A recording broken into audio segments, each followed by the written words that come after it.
अस्सलाम वालेकुम दोस्तों, मैं मोहम्मद इकबाल खालिद एडवोकेट, मेरे यूट्यूब चैनल का नाम है टैक्सेशन पाकिस्तान गाइड।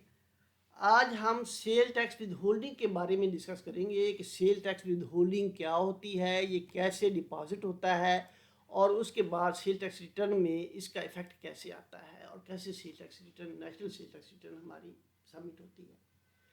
तो सबसे पहले हम देखते हैं कि 11th शेड्यूल में cell tax with holding agent जो है उनको भी डिफाइन किया गया है, कैटेगरीज जो है जिनका सेल टैक्स कटना है उनको डिफाइन किया गया है और सेल टैक्स रेट जिस पे विद होल्ड होना है वो भी यहाँ पे दिए गए हैं। तो नीचे हम सबसे पहले एक्सक्लूजन्स में देखते हैं कि किन किन लोगों का सेल टैक्स विद होल्ड नहीं होगा।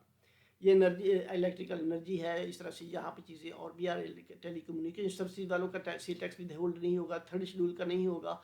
और यहाँ पे supplies made by active tax payer जो हैं वो लोग जो एक्टिव टैक्स पेयर हैं उनका सेल टैक्स विद होल्ड नहीं होगा। It means sale tax active tax payer जब हैं से एक्टिव टैक्स पेयर हैं तो उनका टैक्स विद होल्ड नहीं होगा।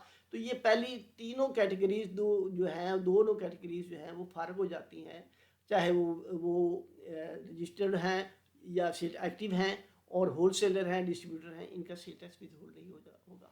तो कैटेगरी सिर्फ एक रह जाती है कि कंपनीज विद होल्डिंग एजेंट होंगी और पर्सनस जो कि other than active tax payer हैं, यानी कि रजिस्टर्ड तो हैं लेकिन इनएक्टिव हैं, उनका टैक्स कटेगा। और अनरजिस्टर्ड पर्सनस का जो कि पीएस जो सेल टैक्स में रजिस्टर्ड नहीं है उनका सेल टैक्स 5% अमाउंट का के तहत कटेगा। इसके बाद हम देखते हैं कि ये 11th शेड्यूल के मुताबिक कटेगा।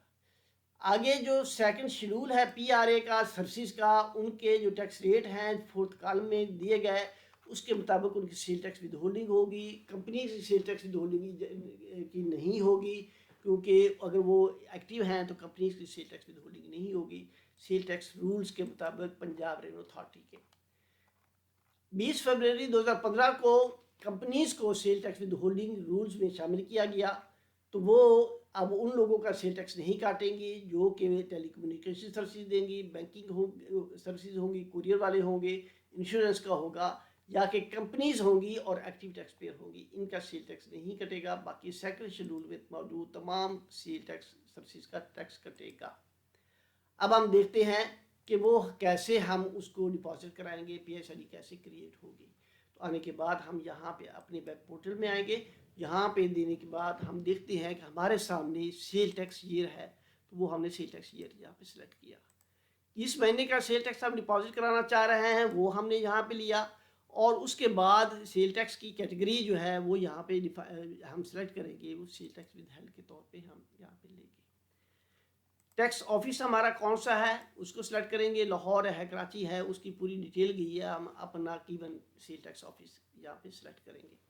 आगे हमारे पास दो कैटेगरीज हैं, दो तरीके हैं कि मैनुअल एंट्रीज के थ्रू हम यहाँ पे दे सकते हैं।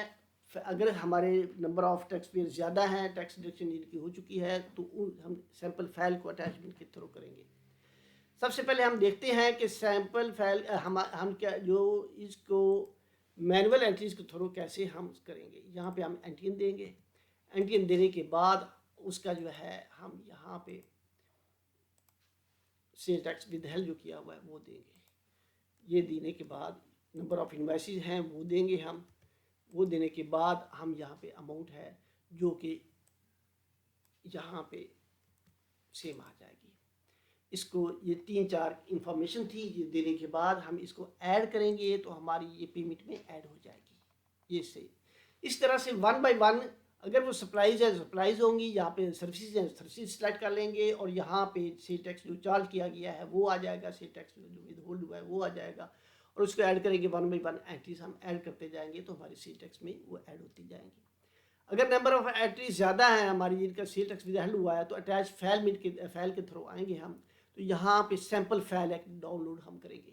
ये सैम्पल फाइल डाउनलोड की और उसको हमने फिल कर लिया, जो 4 इंफॉर्मेशन वहाँ पे चाहिए थी वो यहीं पे हमने दे दी। तो हम देखते हैं कि यहाँ पे इसको अटैच कैसे करेंगे। उस पर गए जहाँ पे हमने उसको सेव किया हुआ था, उसको यहाँ पे सेलेक्ट किया हमने और इंपोर्ट किया तो हमारे सामने डाटा उसका इंपोर्ट हो जाएगा। ये इतनी अमाउंट है, वो ये नंबर ऑफ पार्टीज़ हैं और ये सारी सेल टैक्स विद होल्डिंग की डिटेल है। बैक हम अपने पोर्टल में गए जहाँ पे हम इसको PSLE तैयार कर रहे थे। यहाँ पे आने के बाद हमने देखा कि हमारा इतना सेल टैक्स कट चुका है और इतने को हमने यहाँ पे भी दे दिया। आगे मोड ऑफ पेमेंट है, कैश है, जो भी है वो हम यहाँ पे दे सकते हैं। उसके बाद हम आए यहाँ पे, हम देख ये ईमेल और मोबाइल नंबर चेक किया, क्रिएट की तरफ गया। क्रिएट में देने के बाद उसने कहा जी फिर भी चीज़ें देख लें। हमने देख ली, उसने कहा फिर भी देख लो कि कोई मिस्टेक तो नहीं है, तो अगर नहीं है तो कंफर्म कर दो। जब हम इसको कंफर्म करेंगे तो हमारे सामने ये हमारी खुल जाएगी। इसलिए हमसे वो शहर, हमारा सिटी सेलेक्ट करने के लिए कह रहा है कि आपने किस शहर में पेमेंट करनी है। हमने यहाँ पे इसको प्रिंट दिया। प्रिंट देने के बाद हमारे सामने जो है वो PSLE खुल जाएगी। ये बारी इसका प्रिंट लेंगे, साइन स्टैम्प करेंगे और उसके बाद बैंक ले जाएंगे। बैंक में जाने के बाद हम इसको जो है डिपॉजिट करा देंगे। उसके बाद हम सेल टैक्स रिटर्न में जाते हैं कि वहाँ पे इसका इफ़ेक्ट हमारे पास कैसे आएगा। ये हमारी सेल टैक्स रिटर्न है। उसमें यहाँ पे हम देखते हैं कि हमारे सामने 22 नंबर जो है सेकेंड रॉ जो है वो sale tax withheld as withholding agent के तौर पे आ रही है। ये हमने देख लिया। यहाँ पे हेड वाइज पेमेंट में चले गए। यहाँ पे पेमेंट इतनी आ रही है और यहाँ पे पेड अमाउंट में कोई अमाउंट नहीं आ रही। तो हम पेमेंट में जाएंगे, अपना चलान जो हमने पे किया है, अगर वो पे हो गया, चलान लग गया है, तो उसको हम वहाँ से सिलेक्ट कर लेंगे। उसको सेलेक्ट किया तो हमारे सामने पेमेंट आ गई। अब हम चलते हैं दोबारा अपनी रिटर्न में कि हमारे सामने यहाँ पे अभी पेमेंट अमाउंट कोई नहीं आ रही। इसको कैलकुलेट करेंगे तो वो पेड अमाउंट सेम जितना पेमेंट हमने की थी उतनी हमारी पेमेंट हो गई। इट मीन्स कि हम अपनी सेल टैक्स रिटर्न सबमिट कर सकते हैं। हमारी लायबिलिटी सबमिट हो चुकी है, डिपॉजिट हो चुकी है। सेव करेंगे। सेव करने के बाद वेरीफाई करेंगे। वेरीफाई करने के बाद हम इसको सबमिट करेंगे। तो ये हमने वेरीफाई किया, 4 अंकों का पिन जो हमारे पास मौजूद होता है वो दिया। उसके बाद हम सबमिट में चले गए। सबमिट के बाद हमने इसको यस किया तो हमारी सेल टैक्स रिटर्न जो है वो सबमिट हो जाएगी। तो दोस्तों ये था वो तरीक़ेकार कि सेल टैक्स विद होल्डिंग कैसे डिपॉजिट होती है, सेल टैक्स रिटर्न उसके अगेंस्ट कैसे वो सबमिट होती है, नेशनल सेल टैक्स रिटर्न। अपनी दुआ में याद रखिएगा। थैंक यू, जज़ाकल्लाह।